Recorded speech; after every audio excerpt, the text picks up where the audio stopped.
What would life look like 100% on your terms? What are your non-negotiables, things that you are, say, willing to die for? And what do you want your legacy to be? Now, before most of us are willing to make a change, we have to hit rock bottom. But these are the three questions that Matt Maddix, a very successful international speaker, asked himself in the midst of his success, though his success was coming at the cost of his health and particularly his relationship with his son. He decided to reprioritize things in his life, and in doing so, he lost his home, and not only his home, but the car he was living in was eventually repossessed. So today, Matt and I talk about the decisions that he made and the habits that were necessary for him to rebuild success and how he redefined success as service to others. Matt currently runs a successful publishing company with his son, Caleb, as well as the Jesus Mission, which is a mission that is dedicated to providing the homeless with necessary items such as food, water, and clothing. Quite frankly, it's kind of unusual. It's quite Franklin. Quite, got it. Quite Franklin. My man, how you doing? Good, man. I like this background you got going on there, man. I like all these colors. Hey, I appreciate it, man. How you been, dude? I'm good, man. How are you doing? Awesome, man. Happy to be alive. Excited about this podcast. I read your book. Let me take a step back here. And I read, I don't know who's credited for writing this. Is this you or Caleb? The one that says you can have it all even if you think it's impossible. Yeah, I wrote that one. But there was a chapter that was written by him in that book because there was the opposite perspective, which I appreciated, by the way. But in reading that book, at the beginning of the book, when you got sick and you were telling the story of your father and how your father was basically given the option, like, change or die. And you kind of are faced with this similar situation where you end up sick. The interesting thing about your story is that you were in a situation where you were doing the things in life that you thought were like you were going down the right path, right? That, right. You know, because you're out speaking and you're preaching and doing everything. I remember hearing a message from Billy Graham one time when he was older, and he was asked if there was anything in his life that he would change, and he said, "I don't know if I would travel as much as I did, and I'd spend more time with my kids." And essentially, people come to this crossroads in life where they know they need to make a change, but they're usually at this point where their life is way off track, so to speak. And with your story, it was seemingly, at least from the outside perspective, on track. Yet you internally started assessing things and saying, you know what, this isn't, even though you were doing things and maybe you were doing the Lord's work, you're like, this is not the direction I want my life to be going. And so this is one of those stories, I think, information that can help my listeners in the way that, you know, oftentimes people want to make a change when their life is really in a bad, like, dire straits. And yes, you did have the sickness, and we'll get into that, but there was just a lot of positivity in your life. And it didn't seem like the kind of life where a person would suddenly say, I need to make some major changes. And that's what I appreciate about your story, because then you just completely revamped everything that you had going on with your life. Absolutely, man. I tell you what, thank you for, first of all, I respect that you took the time to read the book, man. Oh. And I appreciate that a lot. Caleb Maddix and I were talking about this actually last night, ironically. And we were talking about, first of all, one of my biggest missions on earth is to help heal and end fatherlessness. Yeah. But it's not just the children that don't have dads. There's 20 million children in America that have an absent father. And man, that is the curse of our country. And even Jesus said, you know, if you want to take down the house, take down the strong man. And so the enemy is after fathers. But then you think about the average child only spends about 12 minutes of quality time a day, 12 to 14 minutes of quality time a day with their dads. And dads have such a huge impact, you know, on their daughters, on their sons. And so I'm extremely passionate about, you know, fatherhood, because I'm a dad of a 20-year-old, and the journey has been amazing. I tell everybody it's been heaven and it's been hell, you know. Yeah. So those are the two extremes. And really, it's like, I'll never regret that. It's like I was telling them last night, we were sitting around the fire, and my son actually asked my brother and I, how do you become a great dad? And there was a couple other young men there. And I said, you know, it goes back to the father and the son that went fishing, and they both went fishing. And the dad came home and he wrote in his journal, spent the day fishing with my son, out of the office, wasted day. And the son wrote in his journal, went fishing with my dad, greatest day of my life. So like, we don't realize the impact we have as fathers. It really is about time. And so I just became extreme. I did travel a lot, and that was tough. For the listeners, take a step back and tell them, like, what was life, because you were traveling internationally and doing a ton of speaking engagements. So let's step back and see how you got into this situation and where life was.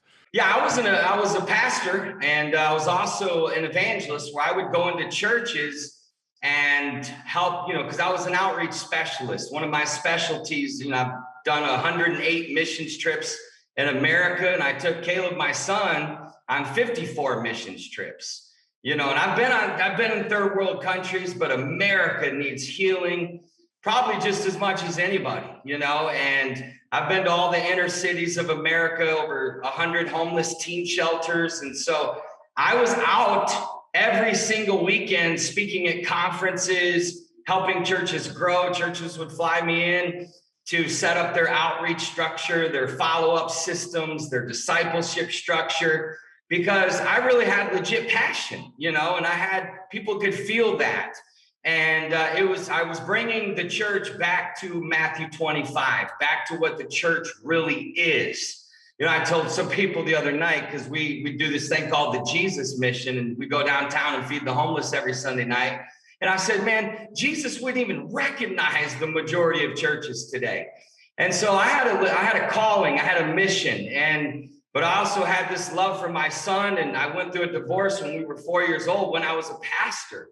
It was tragic, it was heartbreaking, and it was the darkest time of my life, man. I had nervous breakdowns because I was still scheduled to preach, and everybody still wanted me, and I was in demand. And, as a young man, you have ego, and you're chasing the illusion of success. And, when you're in demand and everybody wants you, and, everybody loves you and everybody needs you, it's hard to come off that, man. And it started with Caleb Maddix, eight years old, because I already had to share time with him, because his mother and I had 50-50 custody. So I was already losing time. And I had this overwhelming experience. I was on my way to Seattle to one of my events. I had this thing called Soul Winners Boot Camps, where it was radical, man. It was intense.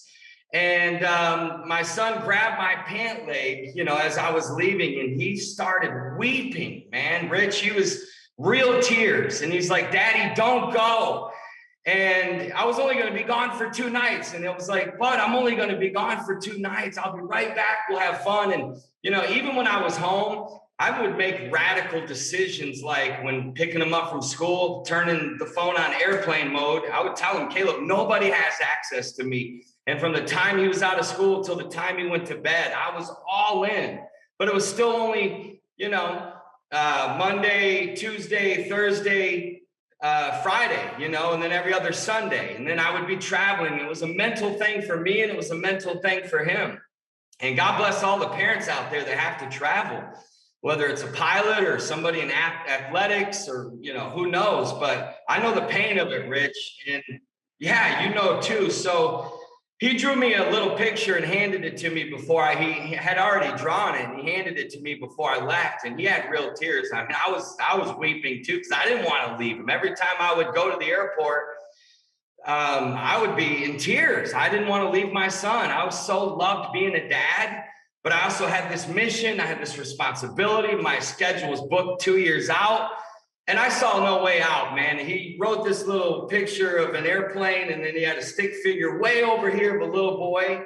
The kids express themselves through art, through drawing, And then he had a bigger stick figure, me, over here by the plane, and he had tears coming down his face. And that was pretty much the only thing in the picture. And dude, I got on that plane, and I sat down and I made a list of everything that I would regret at his 18th birthday. I went there, man. He was only 8 years old. I said, Maddix, you got 10 years. And, dude, it changed my life. And that moment I decided, you know what? What is success? If he turns 18 and I've had all this success and I've helped reach millions of people, which I did back then, and really impacted a lot of churches across the world through this ministry. But dude, at what price, man? My son, you know, family first, right? That's not just a slogan. So, dude, I canceled everything. And that's where I kind of learned how to become a minimalist. You know, moved out of my luxury apartment.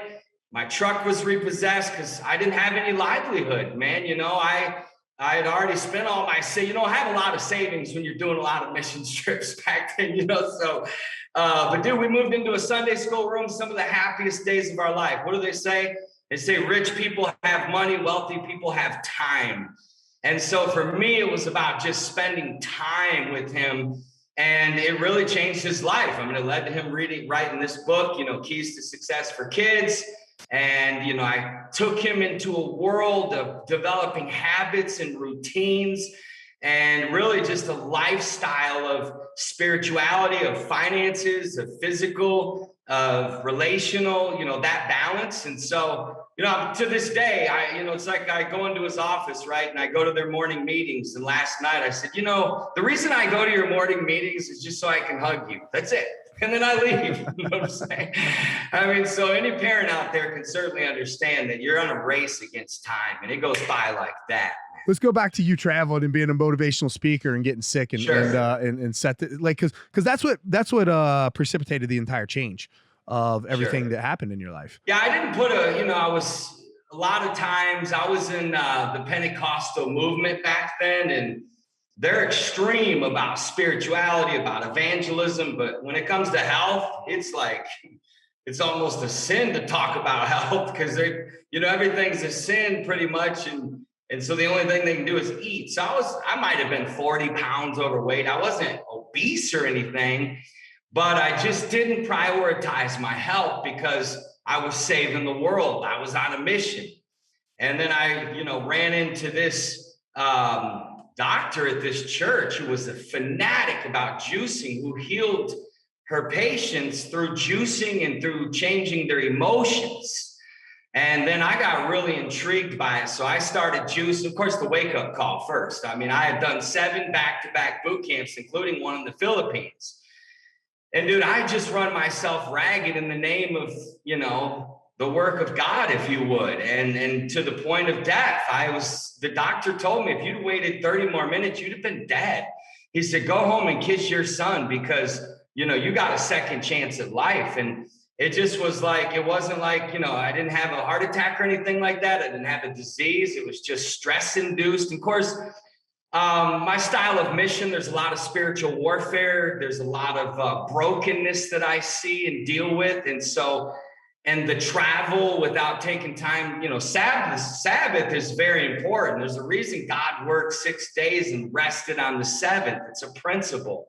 And man, it just was one of those things where I'm like, it reminded me of my grandfather when the doctor told him, change or die. And I was like, look, I'm not going to leave my son without a dad, you know? And so that kind of like, I just got extreme. I just decided, threw away all the junk food. I started juicing. I started exercising. I started eating healthy, organic foods. And like I always taught my son, foods affect moods. And I watched it change him because Caleb did not have confidence. He was very insecure. And just like a lot of kids, and when I started getting him into, you know, going on walks and listening to Tony Robbins and juicing and eating, you know, broccoli and healthy foods, I noticed like his enthusiasm, his power, his energy changed. And so that's kind of what started it, Rich. I had on as a guest on a previous podcast, Dr. Julia Ruckledge, who wrote, she was co-author of a book called The Better Brain. And she did extensive research on how the nutrients, the foods that we eat and how our micronutrients affect everything from, you know, mood to psychosis, dealing with things like depression, anxiety, even psychological disorders, cognitive decline. And it's amazing all the way from the time that you're a fetus, when you're actually forming in the womb, all through growth, puberty, and even into the adult stages, and with these foods and how crucial these developmental areas are when you're a fetus or when you're going through puberty, having the proper foods to eat and how these things can affect moods. It's pretty crazy. So there's this link between the actual gut brain and the brain. And the reason why you juicing caught my attention is because years ago when I started aging as an athlete, I was hitting about my mid-30s. I really heavily got into juicing and blending vegetables. I primarily, I use the words interchangeably. Like I'll say juicing, but most of the time I probably really mean blending. Not that I'm against juicing, but I Same do. here. Yeah, I do. Right. I do prefer to keep the fiber, but I'll say this: just the lazy side of me would rather clean a blender than a juicer anyway, because I get it, man. it's so much easier to clean. But yeah, I got into blending and juicing vegetables years ago, and I really believe that that's what extended my career on the back end for several more years, and gave me those years to compete up until I was almost 40. And so that was kind of the cornerstone. But what's your favorite blend to make? Oh man, I'll tell you, every morning, and I get asked this question, and no matter how many times I put this out, I get asked this question on my social media probably once a week. What's your recipe for juicing? So my favorite juice, I have it every morning. I keep it real simple most of the time, and it's either kale. This week I did collard greens, so some sort of base like a kale or a collard green. I'll add spinach in there. Spinach is a pretty neutral green. Kale has a bit more of a bitter flavor to it, but just something like kale, grapefruit, and ginger. So I'll take stalks of kale. I use water as my base. Stalks of kale. I'll peel off the leaves of the stalk. I don't typically put the stalks in there. And then a half of a grapefruit and a knuckle of ginger, depending on how much heat that ginger has to it. You know, in Asia, you can get young ginger, but you can't really get young ginger here in the States, and young ginger doesn't have the bite to it that old ginger does. But I'll tell you what, Matt, I wake up every morning and that green drink for me is like my coffee. I have trouble functioning without it. I get up. I believe that. I've gone through my morning routine with people before. I get up, and after I spend time in prayer, my Bible, make my bed, and then I head into my kitchen and I make that green drink right away. And so there are times when I'm on the road where I don't get that green drink in, and it's just like my day's incomplete. Maybe my brain is foggy, whatever. It's just off. It's like a person who has that coffee every morning, and without their coffee, like, oh, this day is not complete. Yeah, I really believe that. I don't know how people survive without it, man. And of course, hence the majority of reasons why people are fighting what they're fighting is because they're not nourishing their body. I'll tell you, people look at a nutrition plan like I have, and they think, oh man, this guy's really on top of it. Like he sacrifices, he drinks these crazy green drinks. I look forward to my green drink, so it's not a sacrifice to me. But I'll say this, one of the big reasons why I juice and blend vegetables is because it is the laziest and easiest way to consume your vegetables. Sure. I can spend 5 minutes blending a bunch of kale, whatever it is I want to put in this thing, collard greens, it doesn't matter. And I wouldn't recommend blending or juicing broccoli. It has got to be one of the worst tasting. It is nasty. Oh, it's the juice on that is so bad. But I can blend all this stuff up and then drink it and be done drinking that in 5 minutes. It would take me a half hour to eat the amount of greens that I put in one of my juices. So it's, for me, there's this other side of me, this kind of data-driven numbers side that's very efficient and moving. It's like, nope, this is much easier to go this path. So I'm going to juice my vegetables. So sometimes I'll sit down at dinner at night and I'm like, okay, I'm going to have a steak with a baked potato and some steamed broccoli, or I could just make another juice. I think I'll just make another juice. I relate. That's how I got KOD, healthy, was he didn't want to eat vegetables and fruits just like any other kid. So once I got him to juice it, plug his nose at first, I said, your body will adjust. Yeah. There's going to come a day your taste buds do change, and you just, and he loves, like, even wheatgrass. I mean, he used to vomit basically when I would give him wheatgrass shots.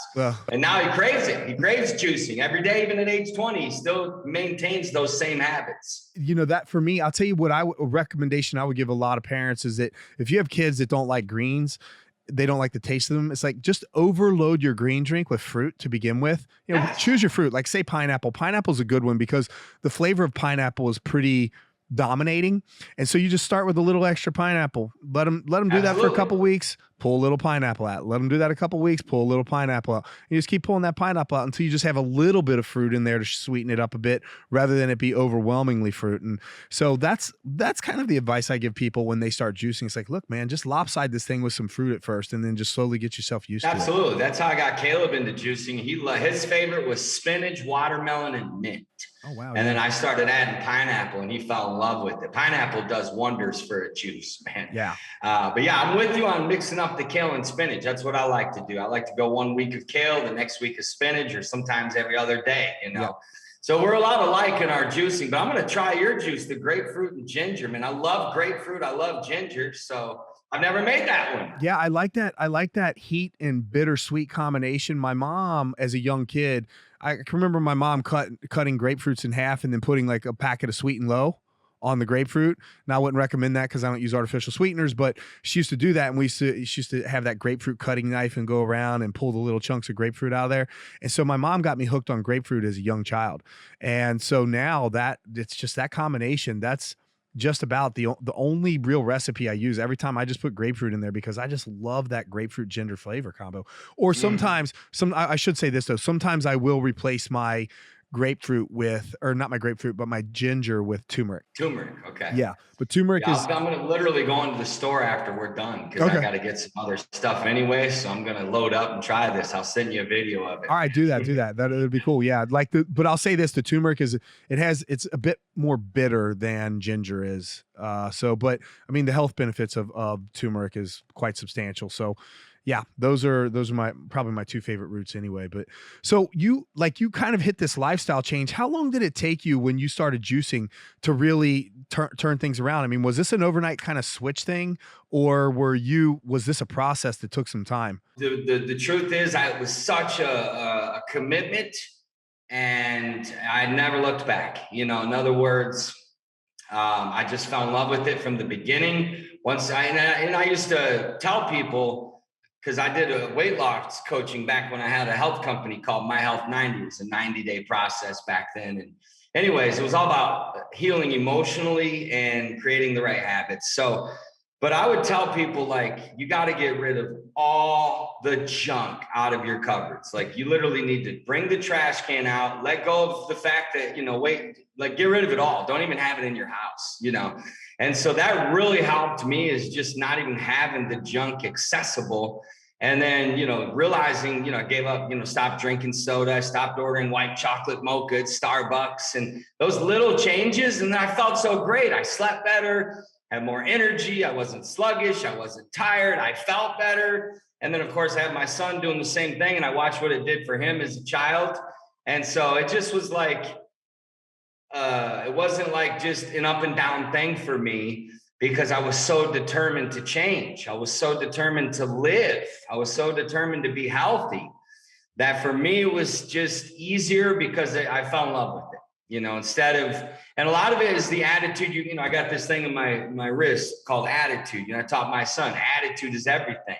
Your attitude about, food and about juicing can make a huge difference. So many people, there's an old saying, refuse to dread it. I used to say, refuse to dread it, instead of dreading juicing or dreading eating healthy, fall in love with it. Approach it with a more positive attitude that this is self-love. This is giving yourself longer life to be a better grandpa, to be a better dad, so you can spend more time with your kids. So you have the energy to do it. You sound a little like I used to work with a mental coach when I was training. Brian Kane, really good at his job. And one of the things he used to tell me is, we don't have to do this, we get to do it. And, I like that. And I used to tell him all the time, I said, man, listen, I don't care when it's 5 below outside and there's a foot of snow on the ground. I have to do my road work. I don't get to do my road work.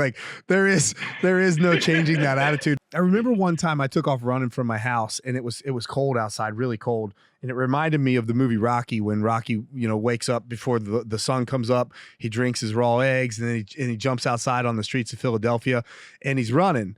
And by the time he's finished running, he's got this group of kids that are following him, and they run up the stairs with him. You know that scene, right? Right.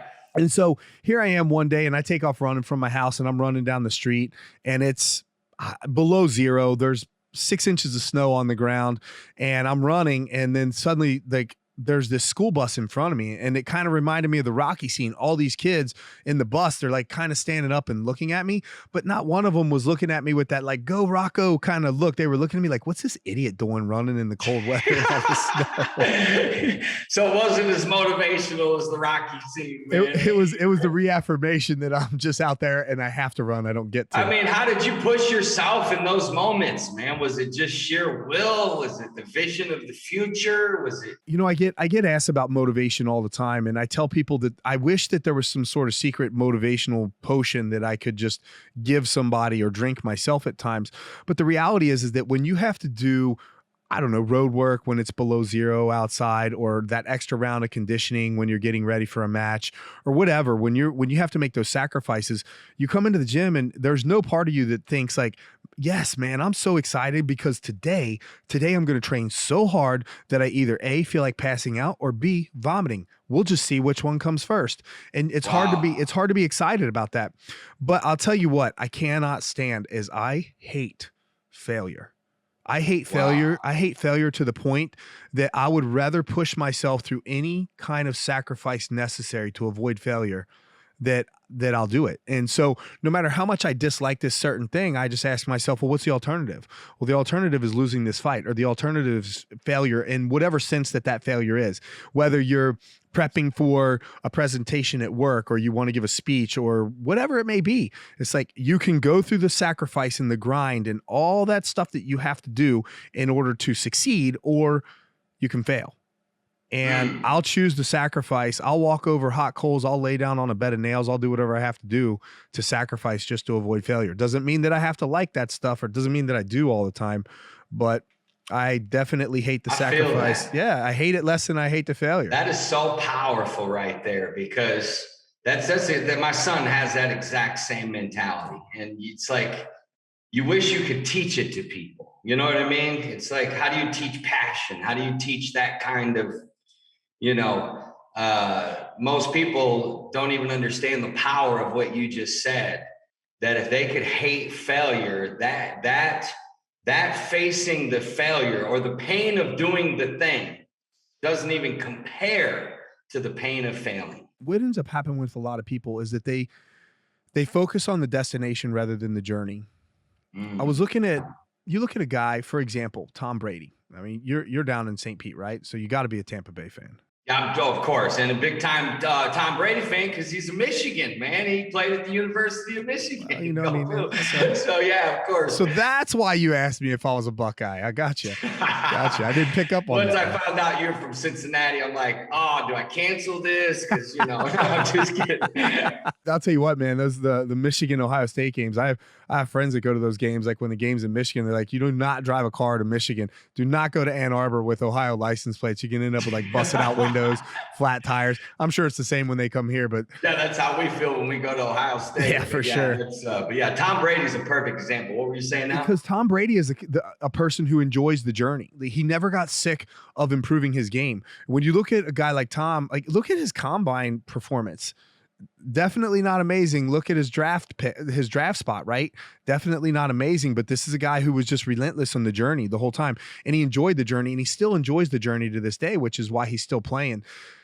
Most people end up focusing on that destination, whatever it is that you're doing. And I can remember that I had to rewire my brain one time. I've probably told this story once or twice before, but I was climbing Fuji, and I just remember going up the Mount Fuji, and I was just left foot, right foot, left foot. And it just became this arduous task. And this climb, even though Fuji's not a tall mountain, it was difficult for several external factors. And I remember just getting to a point where I was just mentally like, man, why am I doing this? Like, and then I'm like, no.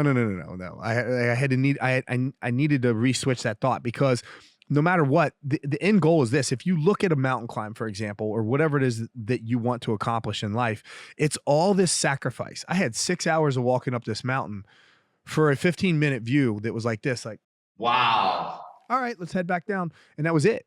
And so I have to make that whole climb worth that moment, right? And so if you don't enjoy that journey, then you're going to look at it and be like, what did I do this for? And, right. and looking back now, I think about the little details of that climb. I'll give you an example. When we were coming up the mountain, the mountain, it was still several weeks before the actual climbing season began. So the mountain was still snow-capped, but this is a volcanic mountain. And so there's all this igneous rock where some of the snow is melted, and you could see the heat from the volcano, like underneath. You could see the heat and the steam coming up. So you would literally like touch one part of the snow, freezing cold, and then move your hand over to the rock. And this rock was like warm, like hot rock. And just to see these little things, there were certain little things like that the whole way where I'm like, I enjoy this little detail. But I enjoyed many things like that all the way to the top. And so, yeah, it's just, you have these moments of weakness. And I'll tell you, man, if you're focused on that goal in life, it's going to be an empty destination when you get there. Wow. I believe that. I always taught my son on his journey, because he had success young, and I taught him, I said, Caleb, Maddix, you're going to find that the climb is sweeter than the arrival. That the journey getting there is actually, you're going to look back and you're going to realize that was the magic, was the journey. Getting there is awesome, achieving the goal, but there's something about that, like you said, the journey. In fact, that was the name of his original vlog, was called The Journey. Oh yeah. So yeah. I'll just say this: when I won my title, after all the dust settled, I was standing there by myself with the belt, and yeah, it's cool, and I have a pretty cool belt. But the journey, I was surrounded by all the people that cared about me. My friends, my family, and when you look back, that's the part where you're like, yeah, man, all these people were present. Then you get this belt, and it's like, I got this belt sitting in my house. So yeah, so wow, does it really feel that way, huh? Yeah, and so because I was asked this question recently, I think I did a Instagram post on it, and somebody asked me, do I miss fighting? And I wrote about this in my retirement letter, and I said this on my Instagram post. I just said, yeah, I said, when you compete, there are so many people that are dedicated to helping you succeed. Everybody from training partners to coaches who are in the gym every day with you, but then just some of your close friends that are doing things like, nah, man, I'll stop and pick that up for you. Or even like family that is willing to move a holiday celebration because you're cutting weight, all the way down to the fans. I mean, man, some of these fans are the most passionate fans I've seen recently. Some of the posts on social media about some of the fans here in Cincinnati, they're so excited that the Bengals are going to the Super Bowl.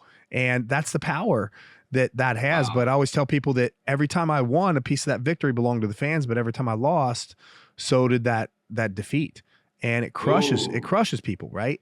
And so yeah, that's the magic right there, is that, and you have to remember that journey. Dude, that's powerful. You got so much wisdom, man. You need to get on podcast. I'm gonna have you on mine. Yeah, well, I'll be more than happy to come on. We'll do it next week, man. Yeah. It'll be fun for me to turn around and interview you, because I got so many questions. I've already got a page of notes just on the stuff. I see you making notes, man. I see you making notes. So yeah, I taught my son. I said, never be in the presence of greatness and not ask questions.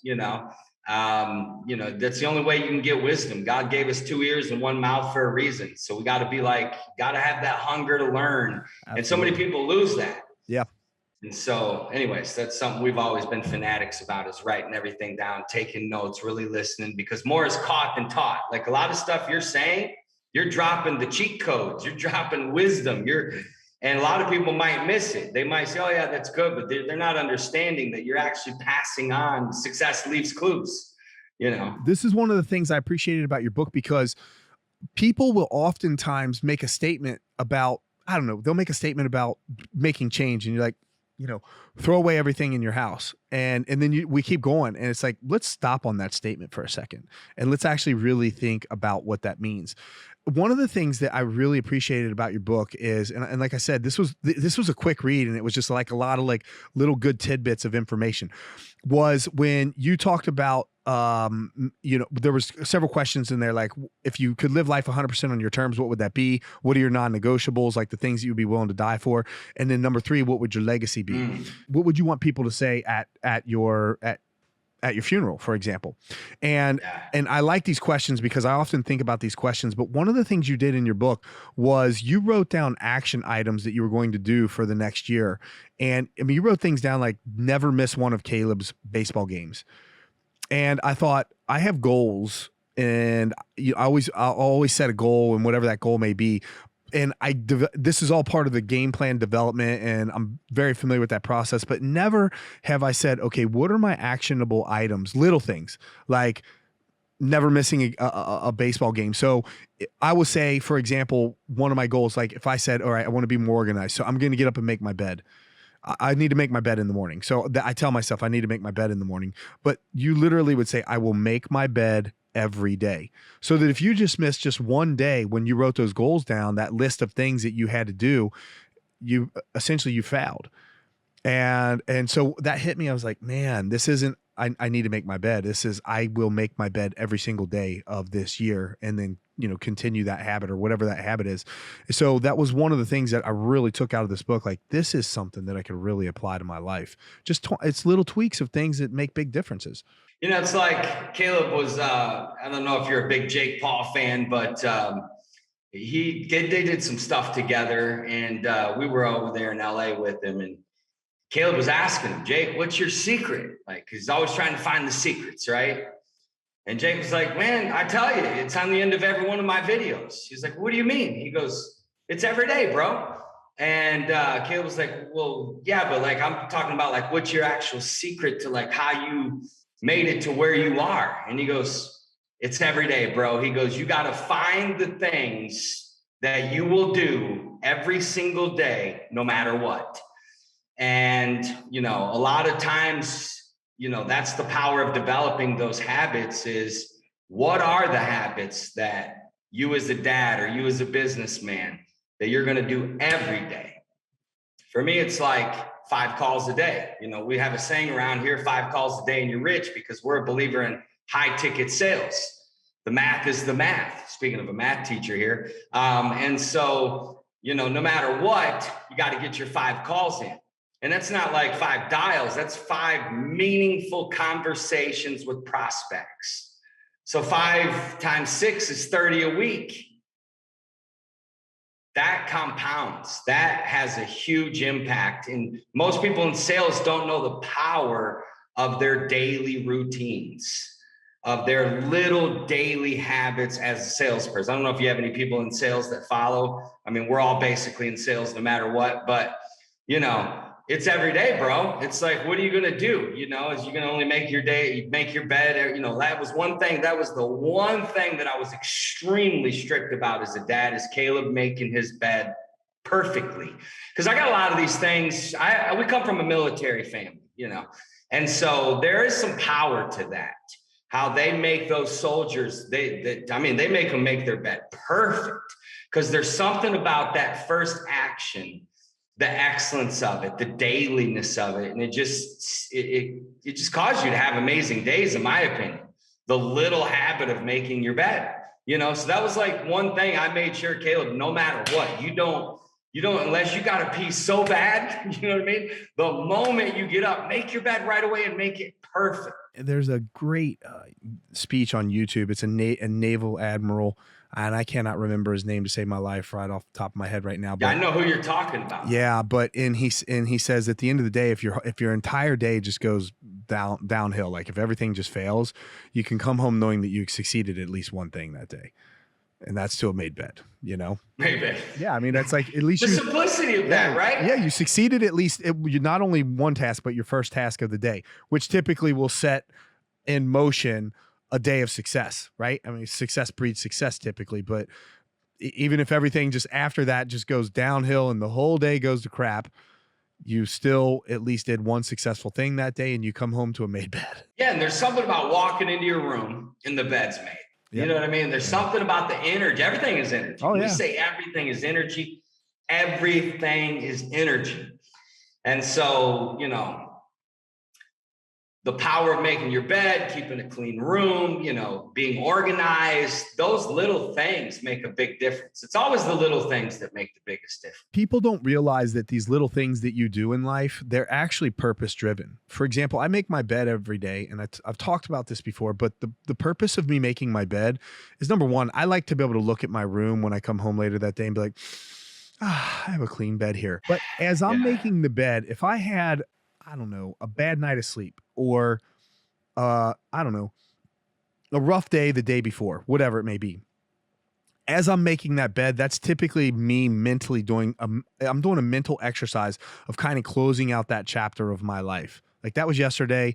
Yesterday is now behind me, and I'm moving on to today. So once this bed is made, I'm just telling myself, let's move on. Let's get going with this day.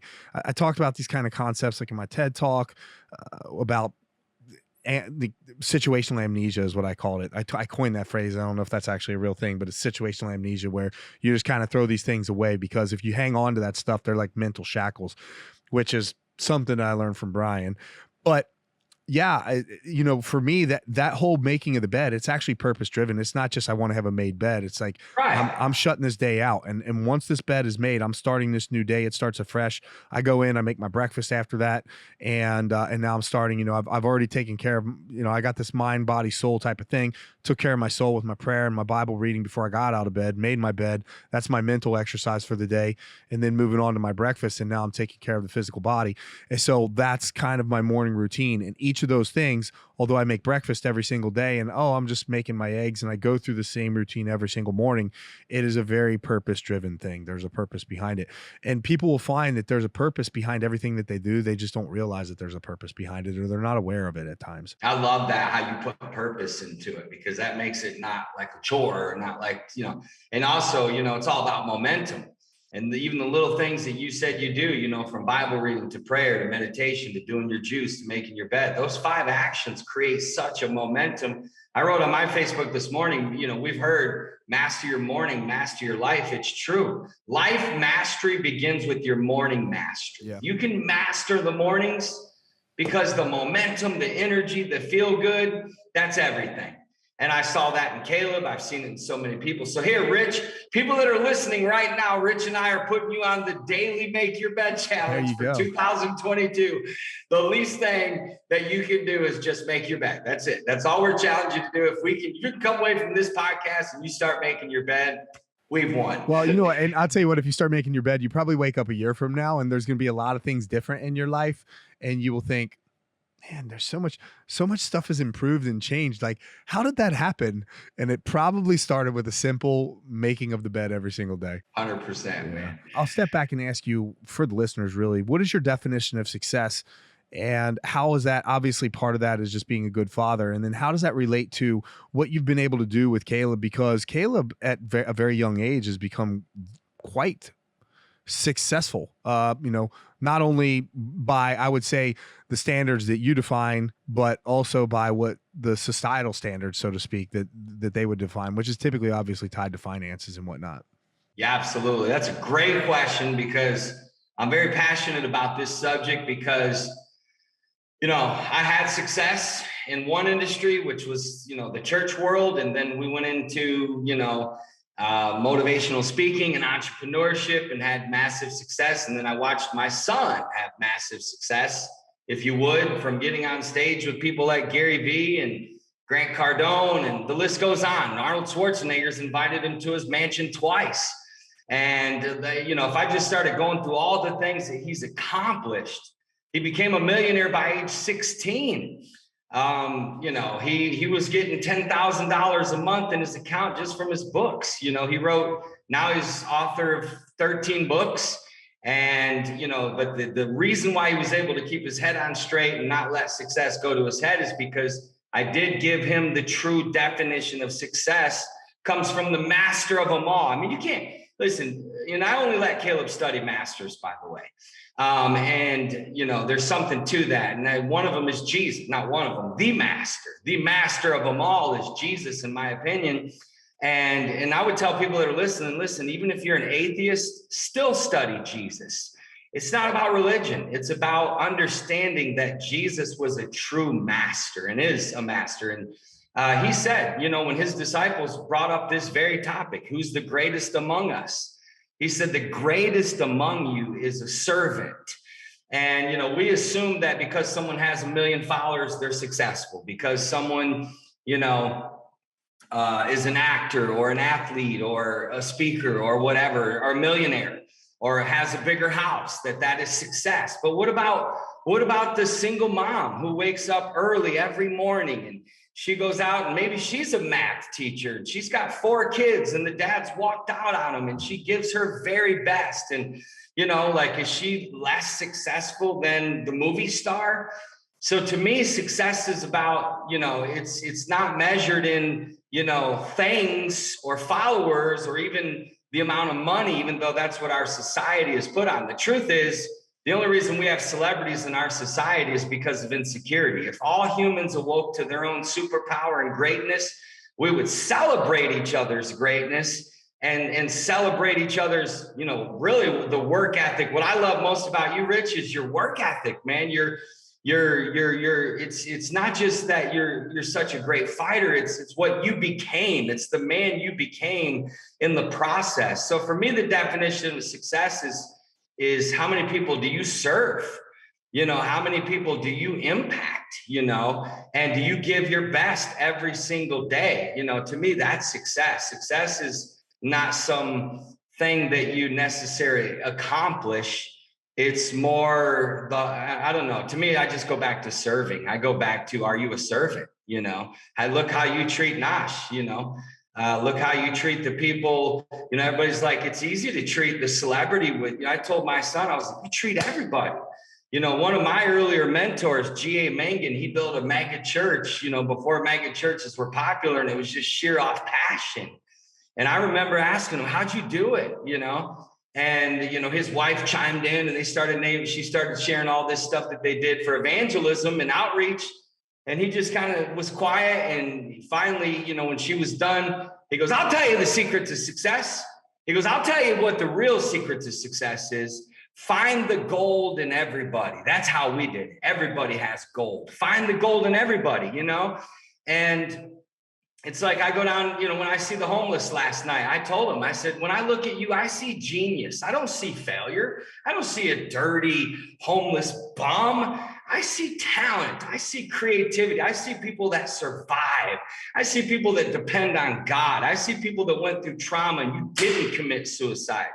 Dude, we always have the veterans come to the front of the homeless line, veterans and ladies. And it was like 7 veterans there last night, I mean, these are men and women that went to war.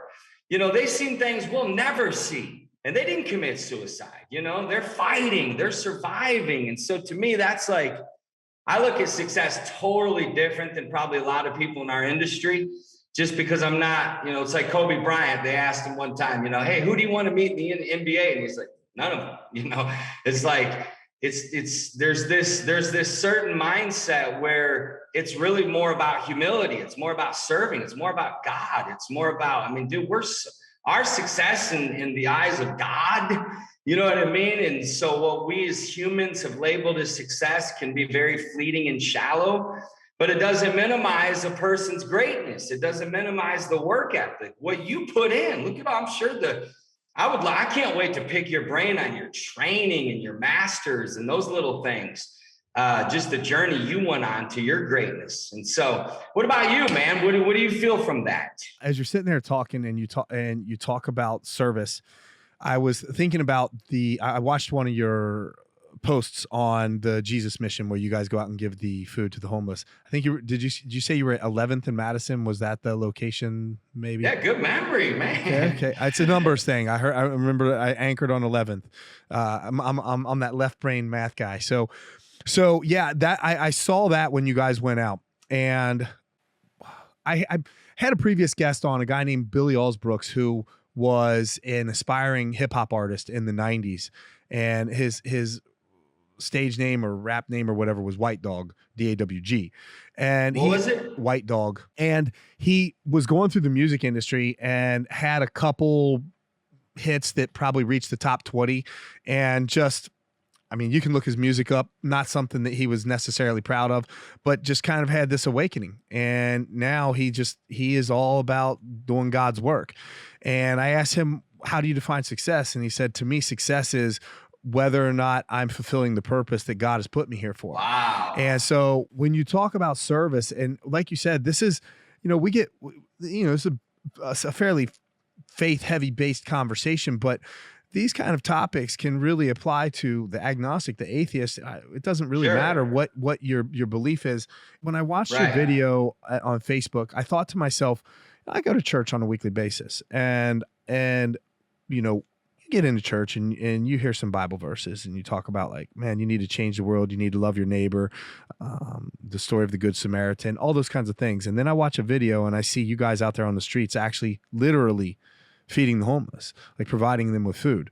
And I think, like, there's one thing to go to church and listen to these things, but whether you go to church or not, it's a completely different thing to say, yeah, I'm going to go out this Friday night and actually feed the homeless. I'll tell you this story. I had a juice cafe in Beverly Hills at one point, ran that for a short period of time, and ended up selling that business. That had to have been fun. Yeah. So I had an organic juice cafe. And Okay. so I came in one Monday morning and I was opening the shop up, and I had like 4 or 5 other employees that were opening the shop with me. And I look at as we're cutting fruit and vegetables and whatever it is that we're doing, I said, we're doing all our prep for the day. I said, what, did you guys get anything fun this weekend? And one of the guys was like, yeah, me and my friends went and did this. And somebody was like, yeah, me and my friends went and did this. And I had this one girl named was Kylie. She's a sweet girl. And she said, I said, what'd you get into this weekend? She said, well, my mom and we on Friday night, we went to the store and we bought all the ingredients that we needed to buy to make chocolate chip cookies. She said, and then we put them in these little baggies and we put affirmations on them that said things like, you are loved, people care about you. Wow. And she said, and then Saturday we drove around and passed them out to the homeless. And I was standing there and I just felt like the most shallow person in the world thinking about that. And I thought like, wow. And so, it's when I looked at your mission and when I saw what you guys were doing, I thought, man, some people are out there really living this thing. And I appreciate that, because it's, be ye not hearers of the word only, but doers of the word, as it says in James, right? Right. So, well, Jesus said, when you do it to the least of these, you do it to me. And yeah. So I love that though, man, that idea of doing the affirmations and things like that, because they're human beings, Absolutely. man. Judge not lest we be judged. There's an old saying that, says never judge a man till you walked a mile in his shoes, until you've been there, man. And some of them choose to be there, and some of them, but most don't. And of course, we know the subject of mental illness. Some people just literally, the trauma has overtaken them, the defeat. They feel defeated. They feel literally hopeless. They feel like their credit's ruined. They don't know how to get back, some of them.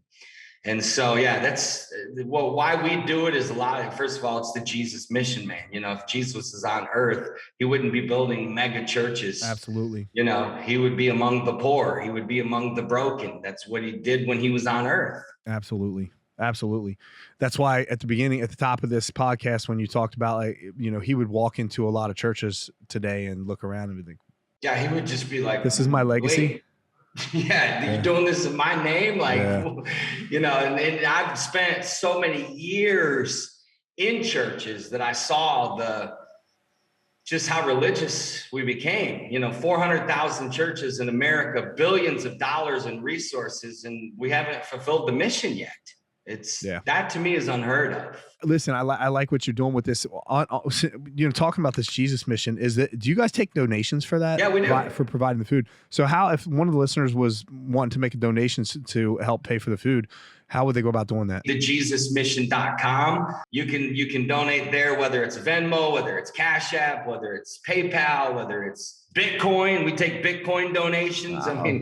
And so also, if you don't want to send money and you maybe want to just send some stuff from Amazon, there will be a list of things such as sleeping bags, such as, homeless people need backpacks, things like, little fans. There's these little fans because it gets very hot here in Phoenix. There's a whole list of things that you can get on the website that you can just get. We also have that on our TikTok, Instagram, all those places. We have links available for people to just click and pick the different things that you might want to ship from Amazon to our location.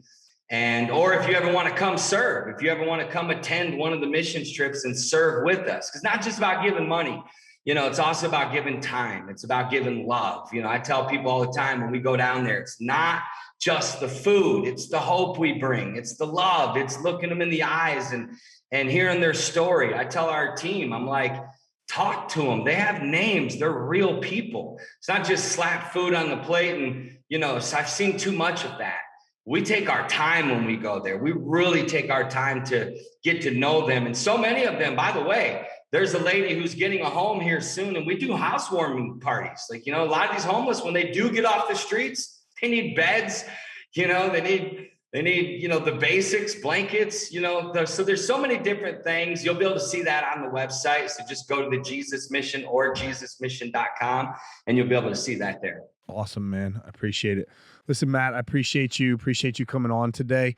And thanks, man, because this is really uplifting. I think that my listeners are going to benefit tremendously from this. Dude, it's been a blast. I've learned so much. And for those that are listening, thank you so much. And I just want to say this real quick.